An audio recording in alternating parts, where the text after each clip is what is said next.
Welcome to another episode of Mystic Skeptic Radio's, either Radios of the Unknown or Uncensored. We're posting both of these recordings on our YouTube channel if you'd like to join us.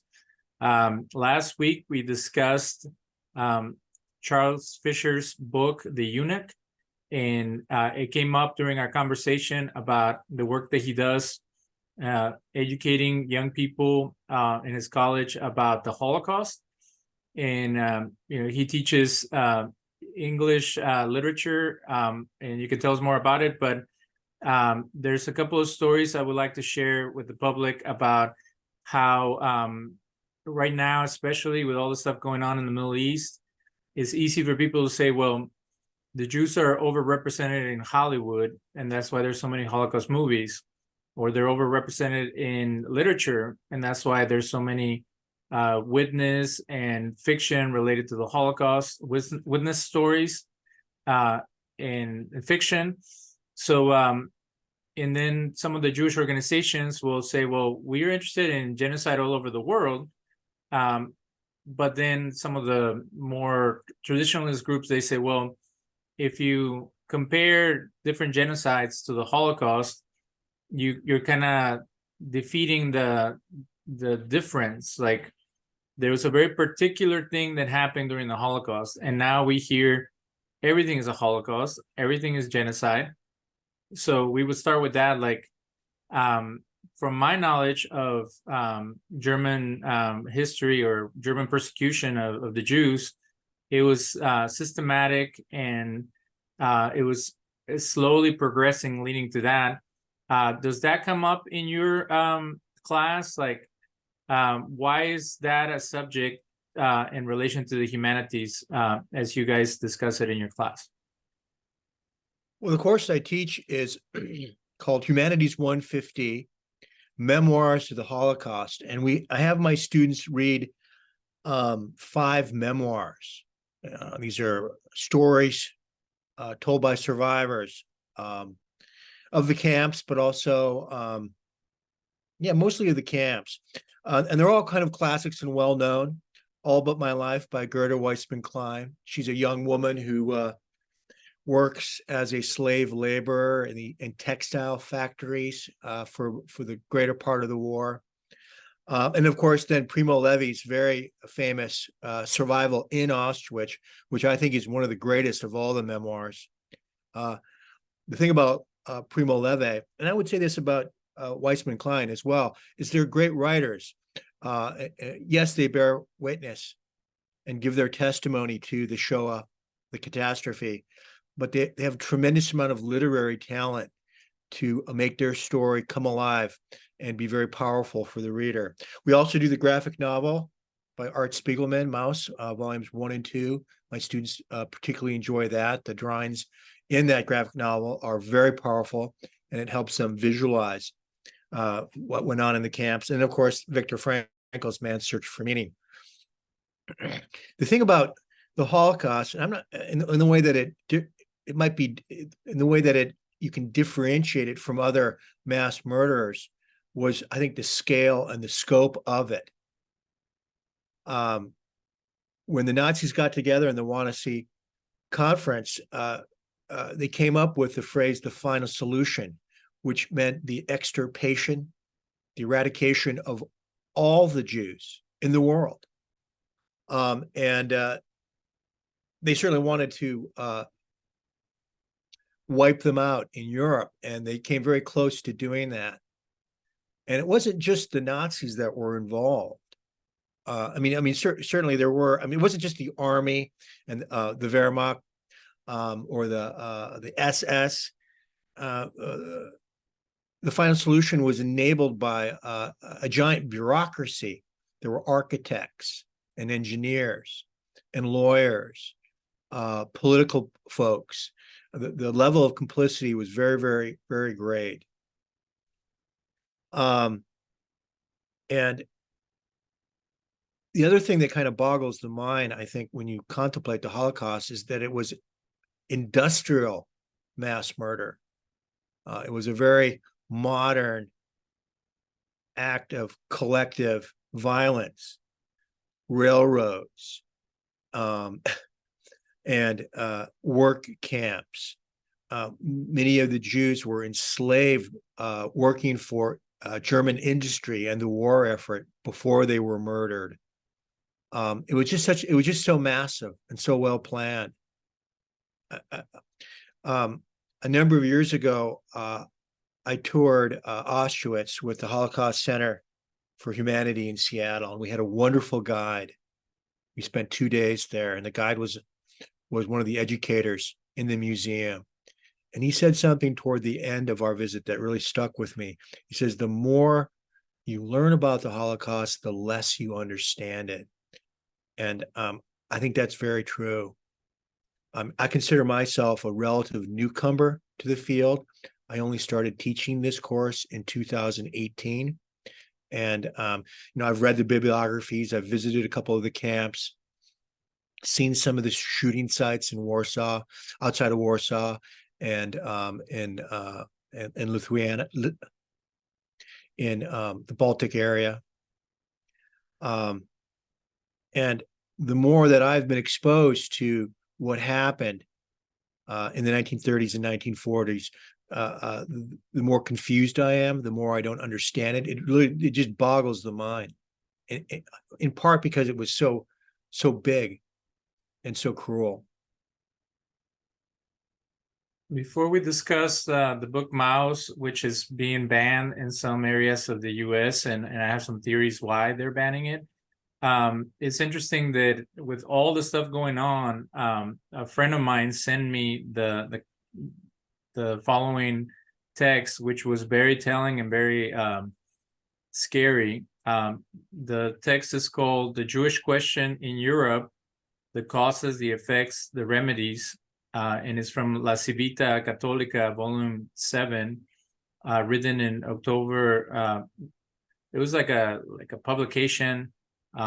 It was like the last quarter of 1890. So this is a Jesuit treatise about how the Jews are the cause for the decline of the Catholic Church 100 years ago, almost 130 years ago. And they have this whole conspiracy about the Masons being created by the Jews to take down the Catholic Church, and that any attempt for the Catholic Church to become modern and to understand the world in a more cohesive way was the Jews infiltrating. And they used that symbol that is used in Nazi propaganda of an octopus that has tentacles and everything. And this person sent it to me because they were worried that the Catholic Church has become too liberal and too watered down from the recent things that have happened with the Pope's decisions. And they know I'm Jewish, and they were saying, "Hey, check it out." And then when I confronted them, they said, "Oh, well, there's this thing now where the Pope is banning Catholics from becoming Masons. So we all know that the Masons come from the Jews, and the Jews are trying to destroy the Catholic Church, and I just want you to become aware of it." And I couldn't believe it. And this is someone who's very well educated and has had a religious training that is higher than most people, which usually I assume that people from Latin America or from other countries who have old views on the Jews, especially if they're Catholic, that it comes from pre-Vatican II ideas, which are similar to this. But as someone who has been exposed to modern movements within the Catholic Church to embrace other communities, and they're still peddling this type of propaganda, pre-Nazi ideas that the Nazis incorporated into their thinking, and that they were able to disseminate very easily because there was already the mentality to accept those kind of things. So as you look at this these texts with your students, do you build a foundation on how magical thinking and conspiratorial thinking were very prevalent in Germany, even though they were very well educated and very cosmopolitan, and that gave rise to some of these issues? Or is it, this is what happened and this is how they experienced it? Well, my class is a literature class. We mostly focus on the literary works, the memoirs themselves. However, I do have a wonderful book, a short history of the Holocaust. It's called War and Genocide, and it's by the scholar Doris L. Bergen. The subtitle is A Short History of the Holocaust. And this is really an excellent beginning text for freshman and sophomore students. And she has entire sections on the buildup to the Holocaust. I was talking about my guide at Auschwitz, and he says he made a number of statements that really stuck with me. And one of them was, he says it takes about 30 years for a genocide to occur. You have to have the fertile ground. And a lot of that ground is with the propaganda, the anti-Semitic slurs, the myths, the tropes of anti-Semitism that kind of seed the land, so to speak. So when something like collective violence against a minority group occurs, people are kind of prepared and ready for it. And I think one of the unfortunate things about the internet is that so much of that anti-Semitic propaganda that was prohibited and banned from public discourse, and really caused a lot of the anti-Semitism to lie dormant for all these years.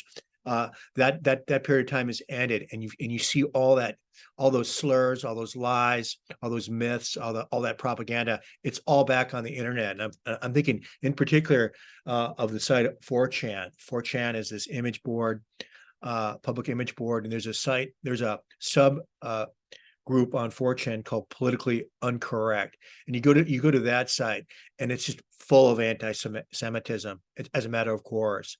And a lot of young men in America right now spend a lot of time on 4chan, and they're aware of this stuff, and they have no background or they have very little background in history, and they don't know much about the Holocaust. And so they just believe all these things. I mean, I have a nephew who is always talking about the Masons, and he's never really direct about it, but it smacks of conspiratorial thinking, right? And I don't even think he's aware that there is an anti-Semitic vibe right behind it. So I think the need for Holocaust education is greater now than ever, at least in my lifetime. And I take a moderate approach when it comes down to relating the Holocaust or the Shoah to other genocides, because there's a Holocaust survivor we're trying to get on the show, and he wrote a book about the Christian anti-Semitism that led up to it. But what happens is that he was very wise to bring up that the difference between different ethnic groups fighting and exterminating each other and the Europeans exterminating Jews is that they had this type of disdain as well as admiration for the Jews. And this is something that has been propagated all over the world now, whatever way that they have been able to do that, where if they see a Jew walking down the street, they think the worst of them. And I see that with racism. And during the BLM protests, it came to the forefront to me that it's easy to associate people that you don't know that well, or that you have preconceived notions about, with negative things. But with the Jews, is not only the negative idea that they're up to no good, it's also that they're too prominent, and that whatever, and as we discuss, if they're involved in politics, economics, media, there must be something that brought that about through some scheme. So then they get to control everything. So not only are they subhuman or not valuable members of society, they're also destructive and able to do things that other people are not able to do. So does that is that some in the memoirs, do they mention that they feel singled out, not only because as German citizens they weren't helpful enough for the economy, or they, like the theory that Hitler had, that it was their fault that the war was lost during World War I, or also that since they were the other, it was easy to pile up on them any kind of vitriol to try to delegitimize them and dismiss them as people. I mean, there are a lot of factors to anti-Semitism, but one of the things that never gets talked about is just pure resentment towards a successful minority group. And one of the things that comes clear in the memoirs is just the kind of the resentment of working class Poles, working class Germans towards a certain class of prosperous Jewish individual. The guards are always denigrating the Jewish prisoners about the fact that they've never done any hard labor in their life. So when Primo Levi, as a young man, is, doing physical labor at Auschwitz, carrying, big beams in the middle of winter, and he doesn't have any strength, and he's dropping them, and he's awkward with his work. They're mocking him for being a Jewish middle class person who's never really had to work a day in his life. He was a university student in chemistry, right? And had no construction experience, but there was this kind of resentment there. It's kind of a class resentment, but it's a racial resentment. And then there's the fact that so many people profited off of the Holocaust. When they were driving the Jews from their businesses and their homes, all the businesses got taken over by Germans, and the homes were taken over by neighbors. So much of the Holocaust was this giant kind of robbery. It wasn't just murder, but it was also theft. And I think resentment played a big role in that. Resentment of their success and their wealth. Now, of course, not all Jews were wealthy and successful, right? But that's kind of part of what bigotry does. It'll take one group and use that as an emblem for the entire Jewish population. But yeah, resentment is a huge part of it. Success, because there are many tremendously successful Jewish folks, in part because the culture values education and hard work, right? Or certain parts of the Jewish culture place a tremendous amount of value on study and education and discipline.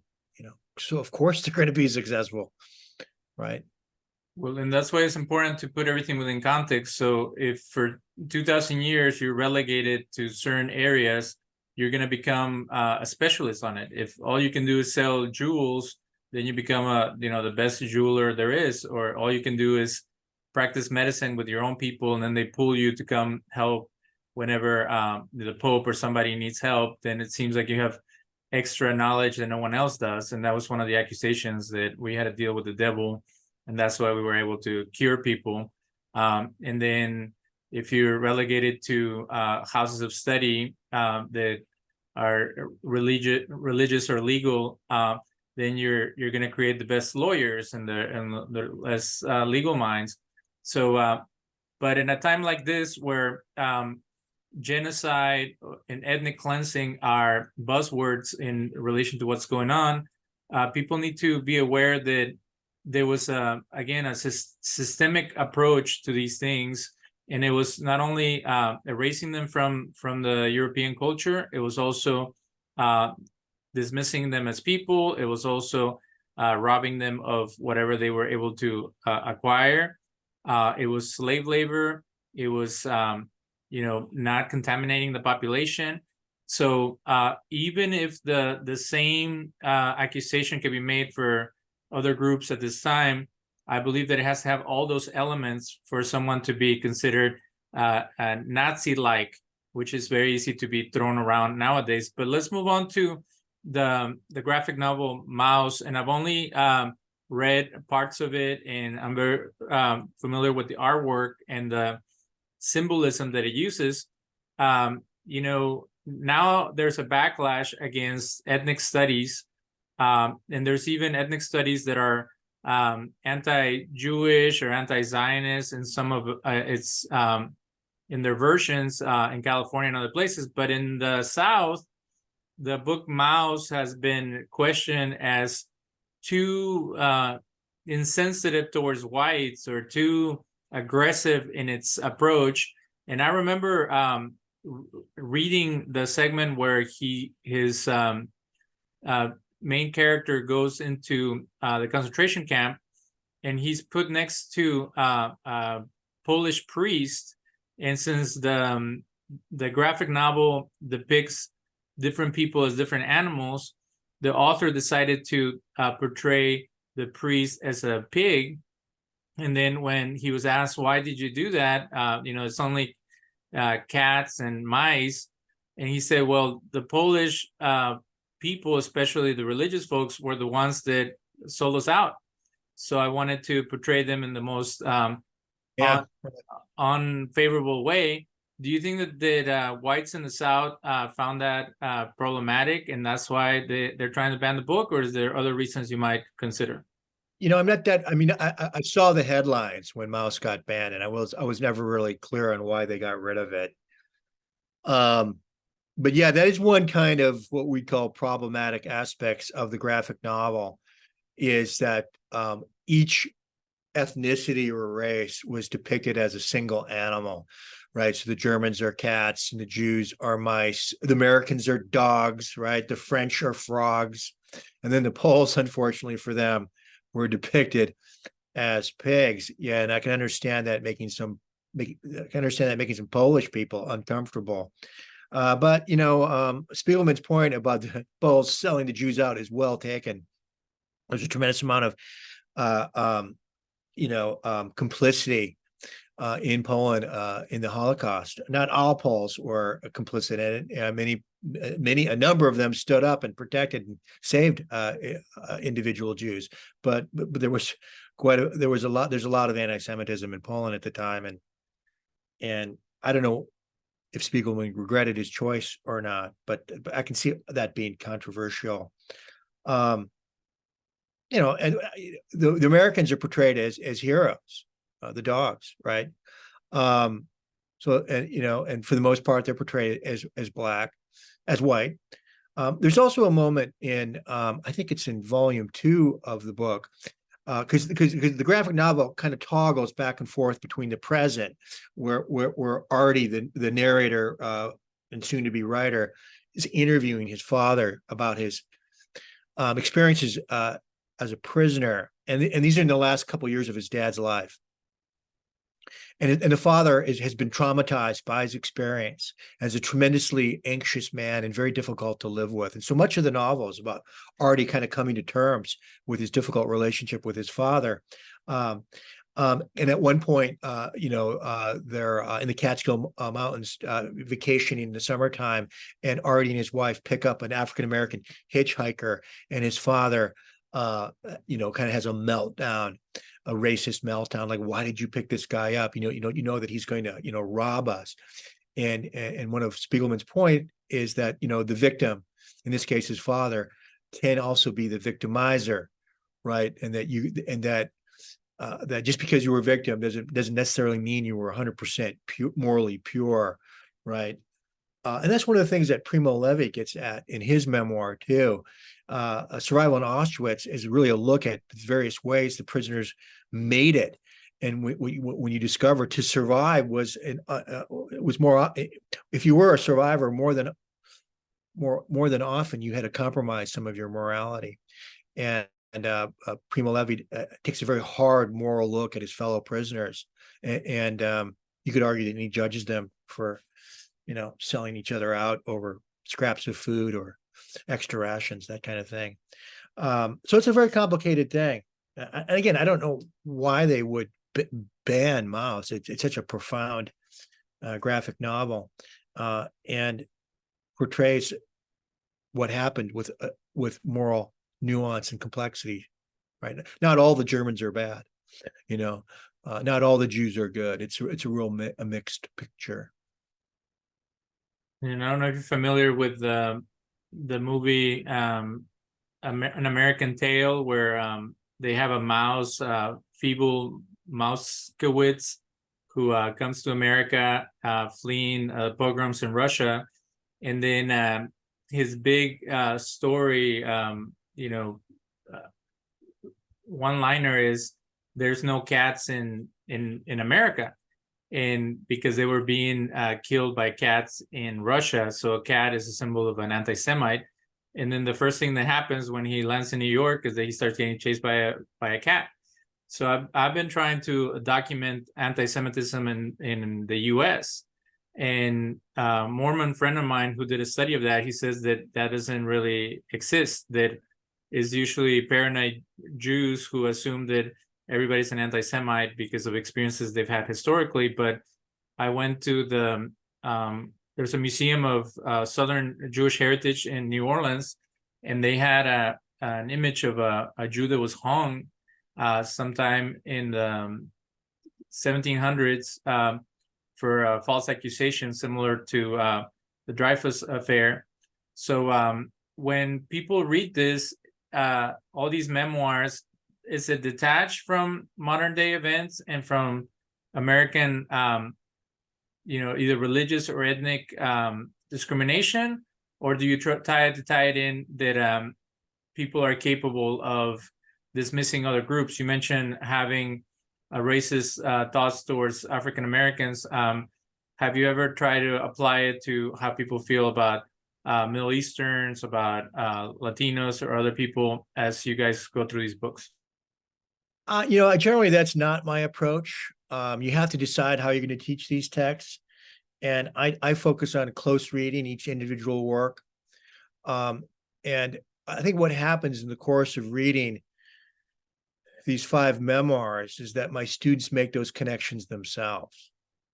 So if you show them the patterns of bigotry and prejudice, anti-Semitism, and how those ideas can lead to violence, they begin to make those connections themselves.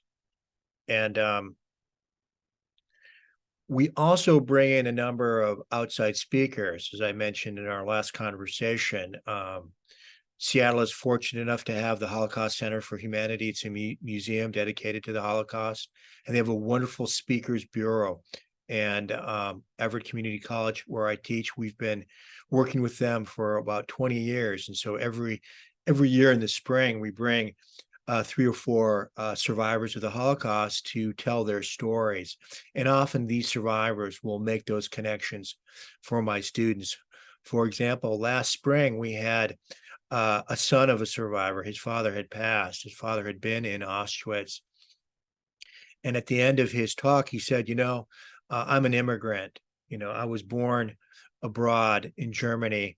And after my parents immigrated to the US, they created a real good life for themselves and our family. And I know what it's like to, come to this country and not speak the language and feel alienated at school and have to make that adjustment. But my parents made that sacrifice for me. And this guy, it was a very successful assistant to the Attorney General in Washington State. And when his talk was over, a number of my students who are first-generation Americans, their parents had immigrated one from Nepal, one from Mexico, they were in tears. And they came up to the speaker and they thanked him for their talk because it really spoke to their own experience, their own immigrant experience. And he offered them encouragement. And there were these 2 young women. They said, we're going to go home right now and kiss and hug our parents and tell them how much we love them for their sacrifice. So I guess my point is that connections to the present are made, both good and bad. But again, I myself don't make those direct connections. I try not to politicize my classroom too much. But I like to teach in a way that the lessons are there for those who have eyes to see and ears to hear. Well, it was interesting. Another anecdote that I have is that we had a Holocaust survivor come to my school when I was taking my first Introduction to Judaism class, and I went up to her and asked her, "Do you think that the way that immigrants are treated in the U.S. is similar to the way that Jews were treated in Europe?" Because there was always the idea that they weren't faithful, patriotic people because they were a separate people. Yeah. And she said, "Well, the difference is that we were citizens." And I took it the wrong way. Maybe she meant it, just historically speaking, we were Germans, but we were seen as the other by the rest of the Germans. But this idea that you can choose where you're born, or that there's something deficient in you because you were born somewhere else and you're trying to get safety over here, is something that another difference that people would make. They would say, well, they were minding their own business in Germany, Lithuania, wherever else, back I know there's a lot of Jews now in Ukraine, and then whoever didn't like them try to dismiss the legitimacy as members of that society. Whatever the case, it's still scapegoating. It's still dismissing people's humanity because of their looks, their socioeconomic status, their religion, their background. So all those things have to be taken into consideration. In the next part of our show, I would like to discuss Man's Search for Meaning, because that's been a very powerful book in my life. And if I ever have a chance to make a film, I would like to make a film of how he discussed being able to find hope in the midst of suffering. But again, why for you, I know last time we talked about growing up Christian and having more of a middle road approach to scriptures. Why do you think it's important for the Holocaust to be addressed in literature? And is it part of the human experience? Is it part of world history? Or is it just a very recent catastrophe that should not be forgotten? It's all those things. It is part of history. The 1940s were not that long ago, right? My parents were children in the 1940s. My grandparents lived through it. Really wasn't that long ago. So it is part of history. But it also speaks to the individual human experience, right? When you read the testimonies of these memoir writers, you're exposed to human cruelty, right? Kind of organized and systemic human cruelty. And I think it's important for our students to know what we are capable of. It's not just the Germans, right? Or any of the bad guys in history. That as a human being, was it Solzhenitsyn that said that we have the line of good and evil that runs right down through all of us, right? We're all a mix of good and bad, and right, and we want to choose our course in life very carefully. And one of the questions I ask my students is that, if you were born during this time, where would you be? Would you be a perpetrator? Would you be a victim? Would you be a bystander? Would you be somehow a beneficiary, or would you be a hero? Right? They're all these are the 5 categories that Doris Bergman outlines in her book, War and Genocide. Right? That everybody was in one of those categories: perpetrator, victim, bystander, beneficiary, or hero. Right? And I want my students kind of think about their own lives, right, and make a connection between what happened during the Shoah to what's going on right now in the first 25 years, the first quarter of the 21st century. Is there anything in your life where you might occupy one of those categories? Right. So, studying the Holocaust has this kind of macro importance from a historical level, but it also has this kind of micro importance where you kind of, shine the moral light on your own life and kind of figure out, is there any area in my life where I'm, making the wrong choice when it comes to the dehumanization of another group? Well, let's talk about that, because during the Black Lives Matter movement, which eventually I came to support, there was this idea that white folks, or people who can pass as white, most of my family were Spanish descendants, so sometimes we can kind of, wiggle our way through American culture, and sometimes we're singled out, but that you're either a supporter of racism, an enabler of racism, silence is violence kind of thing, or you are a supporter of anti-racism, an anti-racist, an emancipator. And they made it these very clear lines where everybody needed to fit in one. And I've said from day one, because of my background, that of course you shouldn't be an enabler or someone who benefits and continues to benefit from racism and use it for your own well-being. But this idea that you have to take a hard line and you have to be outspoken felt forced, especially if people hadn't considered it as something to be part of. So the hard part is that, of course, just like Heschel said, not everybody is guilty, but everybody responsible. Do you think that as moderate folks, we should encourage people to look deeper into these issues, because it does matter if we see ourselves as not part of the problem? Like I always tell people, do not feel guilty for being white. Feel guilty for perpetuating white privilege in whatever way, but to just condemn a group of people, assuming that they are all racist or dismissive of other races. That's right. what I was afraid of during the last few years. Yeah, I think the conversation has become oversimplified, the moral conversation.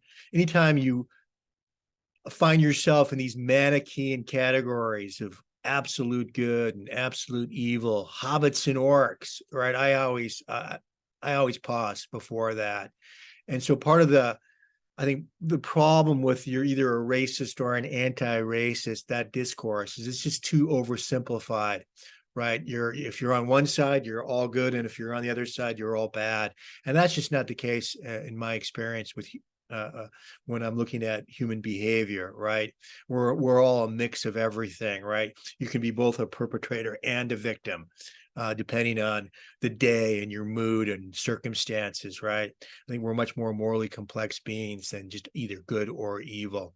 And so that kind of conversation is always dangerous. The other thing that I found alarming is anytime you essentialize a group of people, the Jews are all one thing, white people are all this, Black people are all that, right? That's very dangerous territory.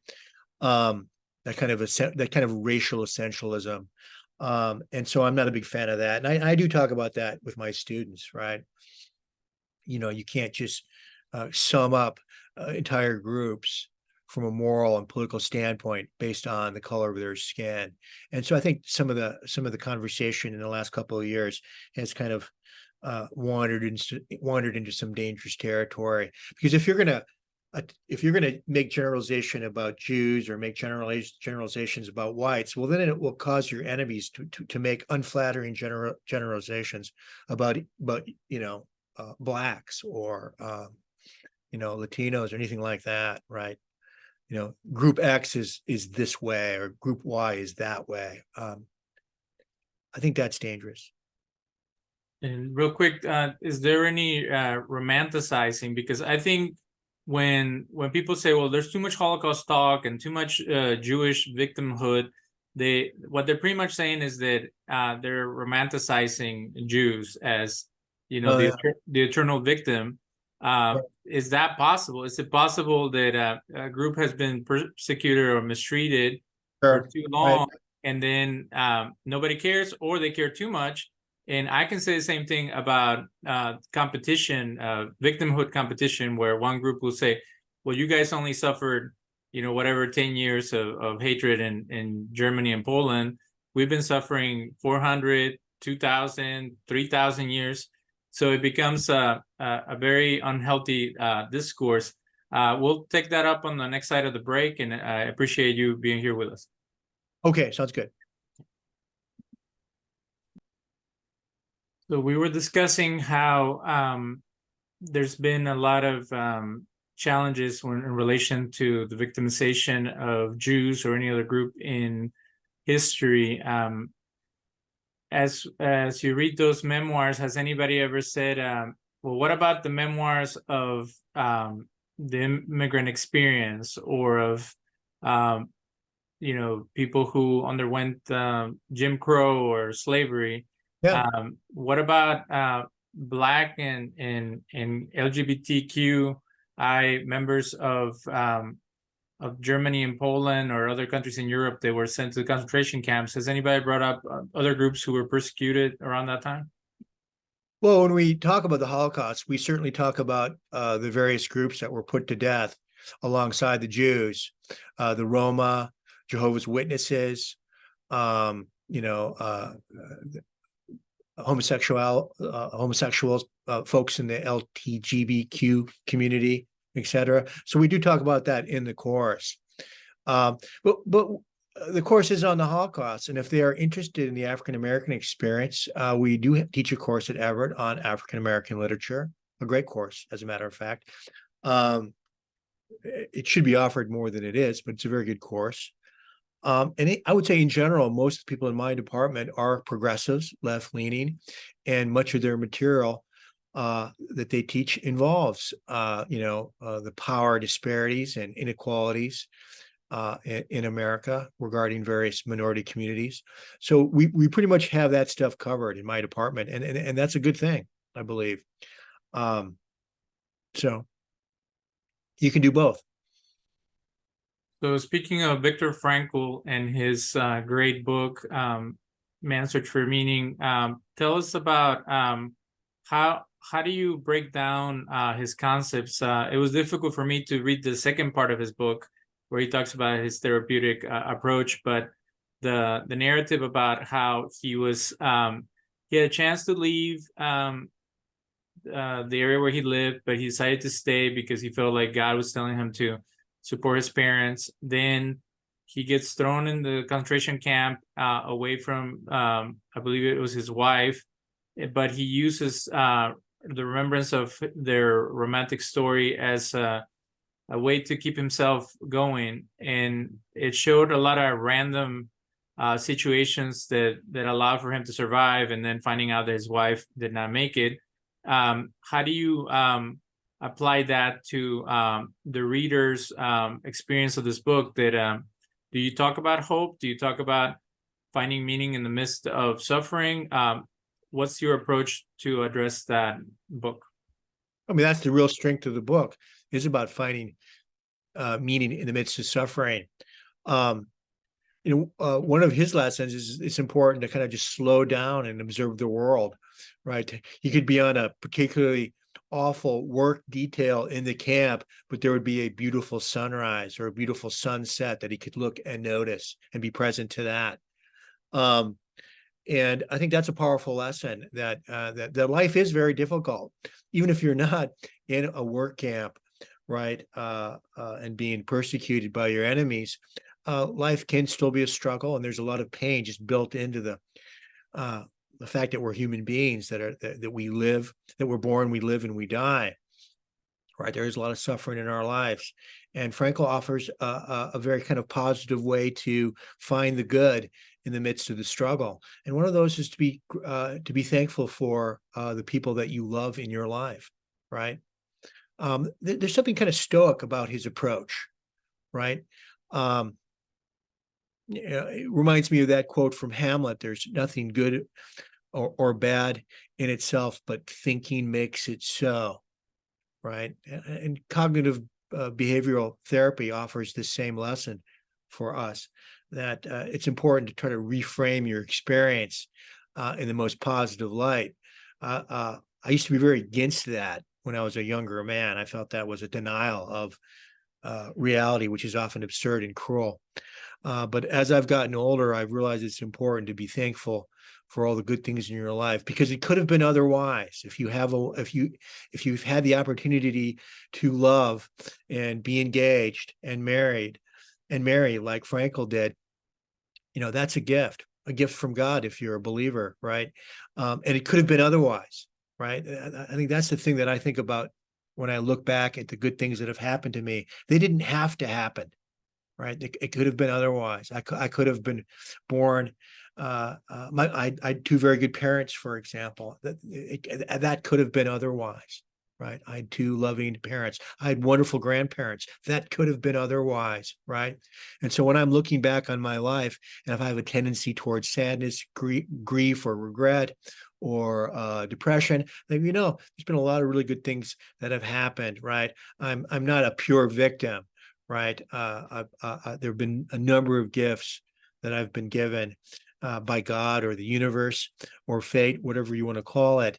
And it could have been otherwise. And I think that's Frankl's message as well. Right.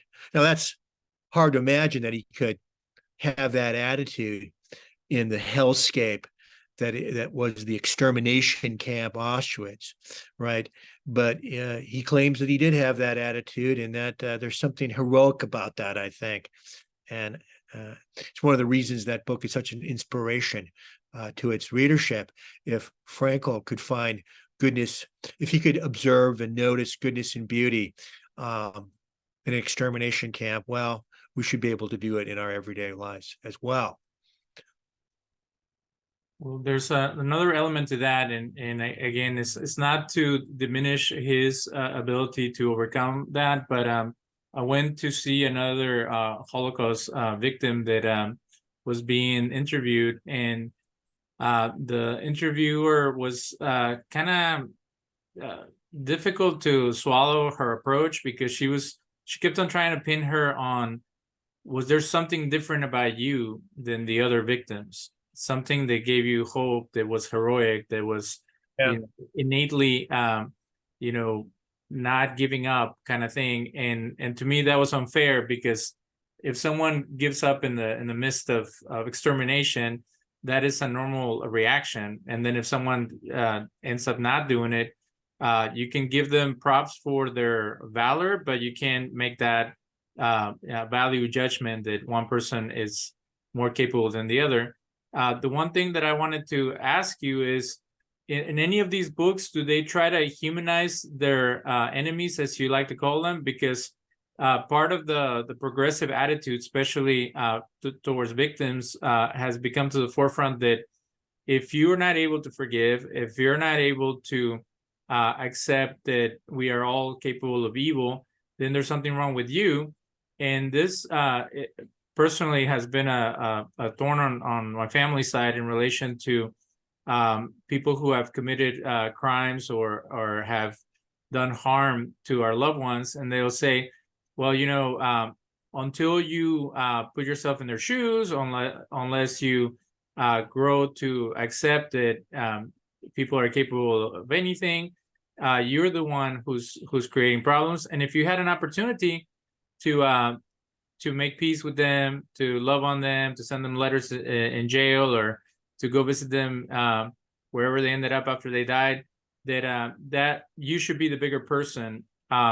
So I have a friend that the story is that her grandmother fell in love with a guard at a camp, and they ended up having a family. So was there good Germans that were forced to mistreat the Jews, and they were just following orders like they usually claim? Or was everybody debased and completely given over to evil, and that's why they never stood up and they never fought back while they were being pushed to exterminate that group of people? That's a complicated question. And again, you have the whole spectrum there. A small percentage of the guards were chosen because they were sociopathic and sadistic. And they would be very good guards for that reason. But there's only a certain percentage of sociopaths and sadists in any given population. So there was a limit there, right? A number of the memoirs talk about that the system was designed to dehumanize everybody involved with it, right? So the guards were dehumanizing the prisoners, but here's the kind of paradox. In the act of dehumanizing another person, you yourself become dehumanized. And that's one of the messages that my students take from reading these memoirs, right? That you see the same message in Frederick Douglass's autobiography of his time as a slave in the southern plantations. He said, and this is a very good parallel, I think, that the slaveholders themselves were dehumanized by dehumanizing the slaves through their cruelty and their violence, and it put them in this place where they themselves were degraded morally. And I think that same lesson can be found in these Holocaust memoirs, right? That the guards themselves were, by their very positions, right, degraded and dehumanized by the things that were required of them. And that's not to say that there weren't good people among them, right? in Gerda Weissman Klein's memoir, All But My Life, her life was saved by one of her German guards, or the woman that was in a leadership position in the textile factory that she worked at. There was going to be a selection the next day, and Gerda was in the infirmary sick. And as everybody knows, a selection is when the SS would come in and they would, mark the health or unhealth of the worker slaves. And if they seemed unhealthy, they would send them to the camp, right, the extermination camps, and be the gas chambers for them. And one of Gerda's German overseers, right, said, "You can't lie in bed sick here. We have a selection tomorrow." And she made sure she was on the factory floor that day and looking as healthy as possible. And she essentially saved Gerda's life. And Gerda, in her memoir, notes the irony of this, that one of her German overlords, right, preserved her existence. So yeah, there's a real mix, right, a real variety of responses to that situation. And finally, in your work as a professor and author, have you come across memoirs from police officers, military personnel, or other types of people in authority where the culture has become so dehumanizing that they regret some of their behavior? Because, one of the accusations that has been thrown around right now with the war in Gaza is that the Israeli soldiers are becoming inhuman in the treatment of their captives and people they're fighting, or the innocent people involved. And one thing that I use to combat that, and I might not be right, is that if you're raised to believe that everybody's a terrorist, just like a police officer who maybe through situations they have experienced, or some of the training they've received, that everybody's a criminal, or it's better for your life to be saved than the people you're dealing with, that they would go overboard and start hurting people and then asking questions later. Have you come across that type of mentality in a micro community versus a whole nation choosing to be like that? And that's what I always try to do, is like, let's differentiate between governments, people that work for the government, people who are politically inclined to certain ideas and sometimes it's conspiracies, individuals, civilians, people who are radicalized. Let's differentiate everyone so we don't easily make those mistakes of scapegoating, of attacking, of demonizing other groups. Have you seen that in some experiments, they said that it's easy to become a tormentor when you feel justified or you have a free reign over others? Have you seen anybody repent of that type of behavior in their memoirs, or that they ended up being capos, or they complicit with their captors because of survival, as you were mentioning earlier? I haven't, but that doesn't mean anything. I haven't read as widely as I should have. Have you heard of the book Ordinary Men? No, can you tell us about it? Yeah, it's one of the great recent histories of the Holocaust that has been written, Ordinary Men. And it follows a group of order police. These were middle-class German police officers that were assigned to work with the Einsatzgruppen. And the Einsatzgruppen were the famous murder squads that followed the Wehrmacht when they invaded Poland, and then eventually when they attacked Russia. And the Einsatzgruppen were responsible for the extermination of the Jewish populations of these newly conquered towns and cities in Poland and Belarus and Ukraine, and then eventually Russia. And Ordinary Man tells the story of these kind of average guys. They were not Nazi zealots or SS fanatics, right? Many of them weren't even members of the party. They were fathers, and husbands and sons. And it talks about how they were